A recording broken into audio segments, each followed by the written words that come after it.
Seguramente has escuchado hablar del monstruo del lago Ness, o que se desaparecen los aviones en el Triángulo de las Bermudas, o que no saben cómo se construyeron las pirámides de Egipto. Y si hay algo que aumenta el turismo es un buen misterio. Quédate que te cuento los lugares más misteriosos del mundo. En el número 10 tenemos las líneas de Nazca en Perú. Vean estas líneas blancas en el desierto peruano. Son llamadas geoglifos. Durante siglos el significado de los enormes dibujos que adquieren diferentes formas han sido todo un misterio para los arqueólogos. ¿Qué querían decir estas líneas? Visibles desde cierta altura, estos geoglifos fueron realizados por la cultura Nazca, quienes retiraron las piedras rojas del camino para que se viera la arena blanca. Según varios estudios, se cree que se trataba de centros de adoración que se habían ido agrandando debido al aumento de la población. Lo más curioso es que ninguna de las líneas de un mismo grabado se junta, por lo que se puede caminar por él sin repetir ningún tramo. Se puede distinguir un mono, un cóndor, una ballena, un colibrí. Respecto a lo que vamos a ver arriba, la primera figura va a ser la ballena, y recordemos también que todas las figuras las vamos a ver tanto por derecha como por izquierda. Los geoglifos más antiguos que se han encontrado están fechados entre los años 400 y 200 a.C. Ahora, una de las cosas que más llamó mi atención fueron los geoglifos que están como en colinas, como en montañas, porque debido al tamaño que tienen y a la dificultad que sería hacerlos en esas laderas, te pone a pensar muchísimo. ¿Qué pienso yo al respecto de las teorías que hay del por qué? Dicen que son calendarios, ¿verdad? Que las figuras funcionan como calendarios. Otros dicen que son como pistas de aterrizaje. Otros dicen que son bienvenidas que le hacen a los seres de otros planetas. Pero sinceramente yo lo que pienso es que es algo más de lo que no tenemos conocimiento del cómo se hizo exactamente o de cómo lo hicieron. Y debido a esta falta de información, creamos teorías alrededor de esto, ¿no? Nazca está declarada como zona protegida y desde 1994 es Patrimonio de la Humanidad. En el número 9 está Isla de Pascua en Chile. Y es que esta pequeña isla chilena del Pacífico guarda entre su naturaleza uno de los grandes enigmas de la historia, los moais. Unas enormes esculturas con forma humana cuya cabeza y torso están al descubierto, pero que se ha descubierto que bajo tierra también se encuentra su cuerpo. Más de 100 esculturas custodian desde la antigüedad estas colinas verdes de esta isla. Y el misterio aún sin resolver es cómo llegaron cada una de ellas a su ubicación actual, porque cuando los exploradores europeos llegaron a esta isla de Pascua en 1722, aseguraron que los Rapa Nui no contaban con animales de tiro ni con ayuda de la rueda. ¿Cómo es que se movían de un lado a otro? La teoría más común es que se usaban troncos y se usaban como carritos, rodaban las cabezas. Otros dicen que era un sistema de cuerdas que podía balancear al moai de un lado para otro, haciendo así que entre comillas caminaran. Y la creencia de las leyendas locales nos dice que los moai se movían solos. Con el poder del mana, una vez que el moai era esculpido, se levantaba, caminaba hacia el sitio en el que permanecería por la eternidad. En el número 8, Stonehenge en Inglaterra. Es el conjunto megalítico posiblemente más conocido del mundo y siempre ha estado envuelto en un gran misterio. ¿Quiénes los inventaron? ¿Cuál fue su uso? Gracias a diversos estudios arqueológicos se ha constatado que Stonehenge data del año 3100 a.C. Su construcción ha suscitado numerosas teorías que lo atribuían a los romanos, druidas y hasta al mago Merlín. Aunque su uso ha causado diferentes teorías, las aceptadas por los científicos son aquellas que consideran que Stonehenge fue creado para celebrar los rituales de la época, así como para marcar los movimientos del sol, motivo por el que sus monolitos están perfectamente alineados. Lo notable en la construcción de Stonehenge es que el primer día de verano, si te paras en el centro del monumento y te orientas hacia la piedra del talón, el sol se eleva y verás esencialmente al sol salir sobre la piedra del talón. La precisión con la que esto ocurre año tras año parece milagrosa.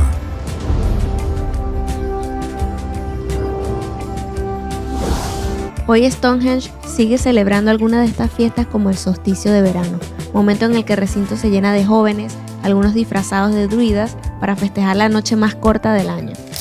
En el número 7 está la estructura de Richat, Mauritania, conocido como el Ojo de Sahara por su gran forma ocular de casi 50 kilómetros. Esta maravilla del desierto es observable desde el espacio. El misterio de cómo se habría generado llevó en un primer momento a pensar que podía haberse producido tras el impacto de un meteorito, debido a su forma circular concéntrica. Una teoría que fue desechada posteriormente ya que nunca se llegaron a encontrar evidencias del impacto. La última hipótesis, aceptada por la NASA, es que ha sido causado por el impacto de la erosión y que las cuarcitas paleozoicas que componen la capa resistente son las que han delineado la estructura.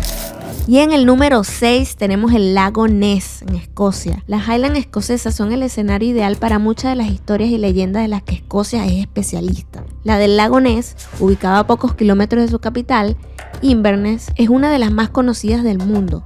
Desde el siglo VI muchos han sido los que han asegurado haber visto a Nessie, un enorme animal marino que supuestamente vive en sus profundidades.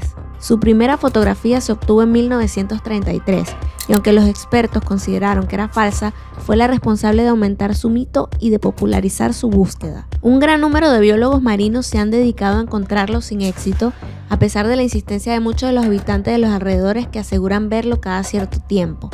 Uno de ellos, Gary Campbell, presidente del club de fan de Nessie, es quien ostenta el récord de mayor número de avistamientos, incluso aunque ni siquiera haya pruebas de su existencia. En 2016, el hallazgo del cuerpo inerte de un animal extraño en la orilla del lago hizo saltar las alarmas. Nessie estaba muerto. El mismo día se concluyó que lo que yacía sobre la arena era la figura que se había creado para una producción cinematográfica.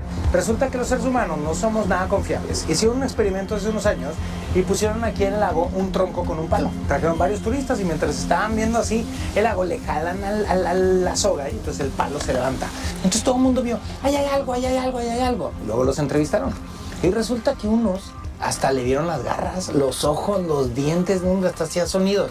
Y era un palo. Todo el mundo sabíamos que era un palo. Conclusión, la memoria humana no es confiable. Sea cierto o no la leyenda, el lago Ness es uno de los principales atractivos turísticos de Escocia. Y en el número 5 llegan las grandes pirámides de Egipto. Edificadas hace casi 5.000 años, las pirámides han sido durante siglos uno de los grandes misterios de la historia. Investigadores de distintas disciplinas han pasado décadas tratando de dar respuesta a algunos enigmas, como de dónde fueron sacadas las piedras para su construcción, cómo fueron llevadas hasta el lugar y cuántos hombres hicieron falta. Esta necrópolis, situada en las inmediaciones del Cairo, es la única de las 7 maravillas del mundo antiguo que aún permanece en pie. El recinto está compuesto por varias mastabas, siendo las más importantes y conocidas las construidas por los faraones Kefren, Keops y Miserino. Sus dimensiones y la escasa tecnología de la época lograron alimentar muchas de las conspiraciones que aludían a fenómenos paranormales e incluso a la ayuda de los extraterrestres. Gracias a los estudios arqueológicos y a los hallazgos de los últimos años, las pirámides de Gizeh tienen una explicación. Según un antiguo papiro encontrado en el Mar Rojo en 2013 y que relata la última fase de la construcción de la Gran Pirámide, las piedras utilizadas provenían de la cantera de Tura, donde se habría creado un sistema de canales que servía para trasladar el material hasta la necrópolis. El documento, conocido como el Registro de Mener, data del año 27 y corresponde a la última etapa de las obras. En él se especifica cómo se organizaba el trabajo, los salarios y los nombres de los 200 hombres que trabajaban en ellas. En el número 4 está el Parque de las Esferas en Costa Rica. Declaradas Patrimonio de la Humanidad por la UNESCO, estas esferas de piedra son únicas en el mundo por su número, tamaño y la perfección con las que han sido talladas. Desde su descubrimiento en 1939, estas rocas fueron un misterio. Un gran número de investigadores se centraron en averiguar cuál era su función, lo que dio lugar a numerosas teorías y conspiraciones. Una de ellas, la más popular, y es que en su interior había oro y piedras preciosas, lo que llevó a que algunas de ellas fueran destruidas. Actualmente tanto las esferas como la zona donde se encuentran están protegidas, pues Costa Rica las considera como una seña de identidad del país.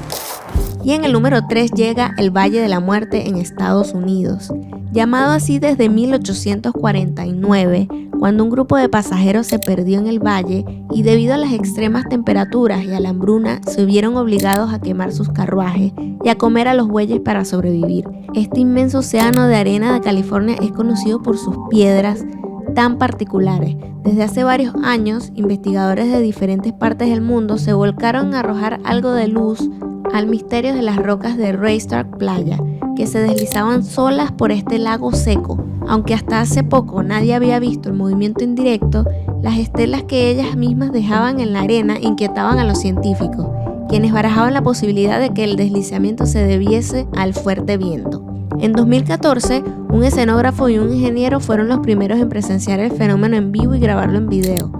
Ambos llegaron a la conclusión de que las piedras no solo se movían por el viento, sino que era provocado porque cuando llovía las gotas de agua dejaban una fina capa sobre el lago que al llegar la noche y bajar las temperaturas se congelaba.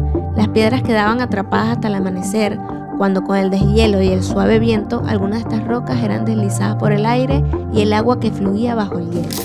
En el número 2 llegan las cataratas de sangre en Antártida. Estas cataratas son conocidas con ese nombre por el color rojizo del agua. Esta maravilla natural se ubica en la lengua del glaciar Taylor, en la Antártida. En un principio, las primeras teorías apuntaban que su color se podía deber a las algas rojas, aunque pronto los geólogos encontraron una explicación más acertada.